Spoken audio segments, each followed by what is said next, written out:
What's up YouTube, Knight's Edge here again. Got another little quick review for you of something I don't do too often, a little fixed blade sent to me by the Ponds. Big shout out to you Ponds, I appreciate it. Thank you for letting me borrow this one. This is a exclusive and we'll talk more about that in a minute. Hit the like button if you like the content. I appreciate it guys, and subscribe to the channel. It's right down there if you want more of it, want to listen to me ramble on more about knives.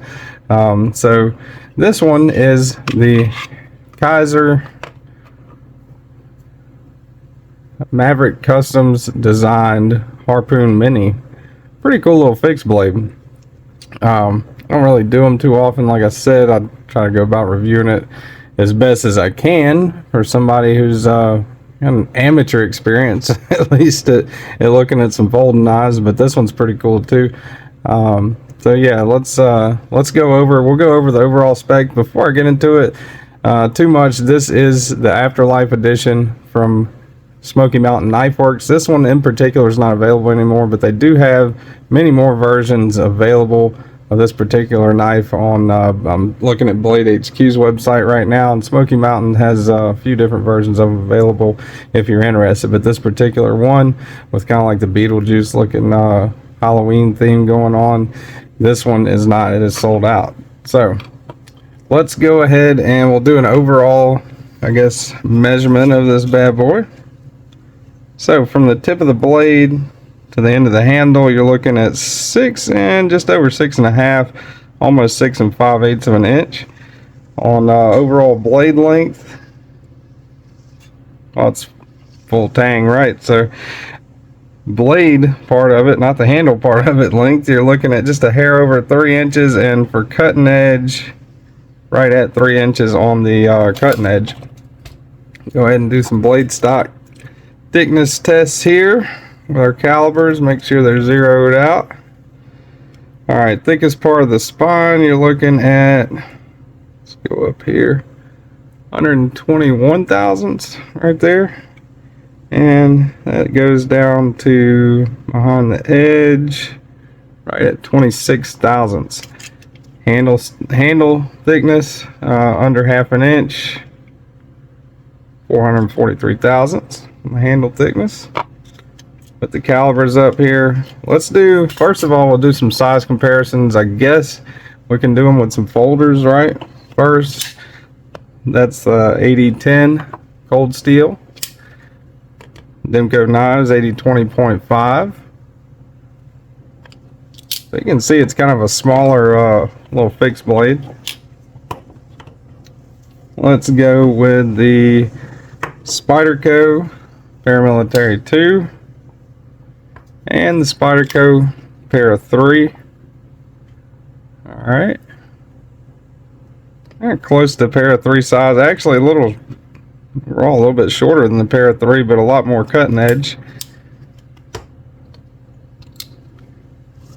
I think, or I put this up, actually, nah, PM2 still got a little more cutting edge. So in between the Para 3 and the PM2 with cutting edge, here it is up next to one of a kind, custom made Mr. Eddie knife. Doesn't really do you any good. That's kind of a joke, not funny, I know. Let's see what else we got. The CRKT Spew, comparable to the Spew, right? That's the closest thing I got to it, is the CRKT Spew. So pretty close to that one. A little bit longer than that one. And let's do one more. That is the Milwaukee whatever it is, fixed blade from Home Depot. Large fixed blade. Again, kind of a joke, but don't really have too many fixed blades, at least, you know, familiar fixed blades to put it up against, as I do folders. That's why I did the folders first. So I'll go ahead and get a weight on this bad boy. It doesn't weigh much. I mean, it feels actually pretty light in hand. I'd say probably 3 ounces maybe, I don't know. I'm usually pretty far off on that. Yeah, 2.3. So yeah, pretty light, under the ounce and inch ratio that a lot of people go by, I guess.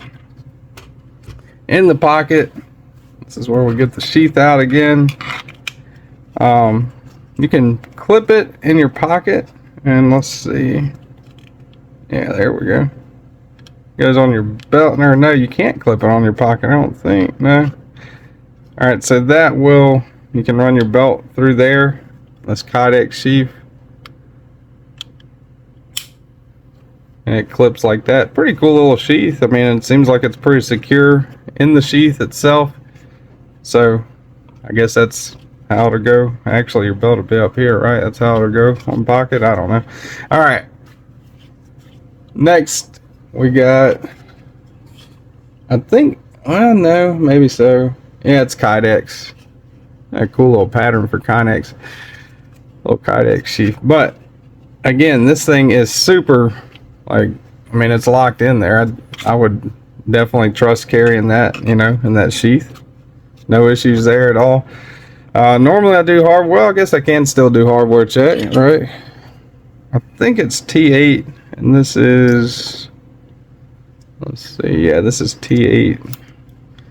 So you can take the the handle scales off, and yeah, that's T8. I think there should all, see why they all wouldn't be T8, but yeah, they're all T8.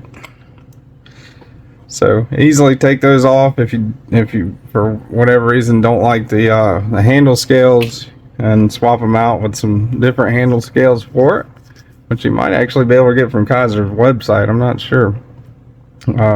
So yeah, that's all the stats on it. Now, as far as ergonomics goes, this thing is pretty comfortable. I really do like it. You got this, you know, the blade kind of swoops down there. Perfect little nesting spot for your finger under there. I wear a large size glove. I have, I guess, average size hands, and I can get a full 4-finger grip on it. You know, still got a little bit of room, and I got that little kind of poon there, that thumb ramp.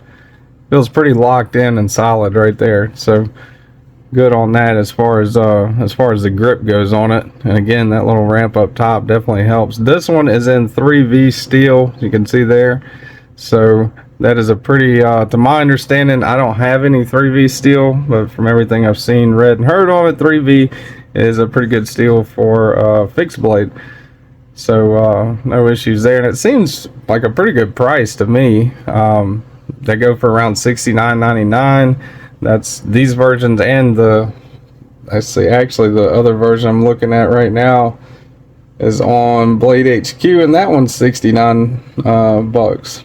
Giggity. So, and that particular one's black stonewash finish with it's like a PEI blade on it. So yeah, 70 bucks, not a bad little fixie, and pretty good steel. Kizer has not really let me down that I can remember as far as folding knives go. You got a little lanyard loop right there. You want to put a lanyard or put it around your neck for a neck knife, you could probably do that. I think, is this sheath, there's a little belt thing on here removable? I think it is. Yeah, Phillips screws right there. So you could take that off, and it could potentially, if you wanted it to be, it's kind of large for it, I think, but put it in the right way would probably help, but could potentially be a neck knife, right? So not, I mean, I've seen people have heavier neck knives than this, so I don't think that would be too far out of the realm of possibility. Also, again, on the blade, you got Harpoon Mini, Maverick Customs, their little logo right there. And yeah, so I think it's a pretty good little knife, man. I give it a good rating, you know, as far as I'm concerned. There's some other ones, like the one I showed earlier, that CRKT Spew. That one's a lot cheaper, but again, the steel's not quite as good as the 3V on this. So seems like a fairly reasonable price point to me. Again, I'm not exactly a fixed blade expert by any means, but nor am I a folding knife expert. So yeah, hey, if you like the content, if you like watching me stumble through a fixed blade review, hit the like button, subscribe if you want more of it. I really appreciate you guys watching. Thank you, Pond, so much for letting me borrow this awesome knife, and I will see you guys on the next one.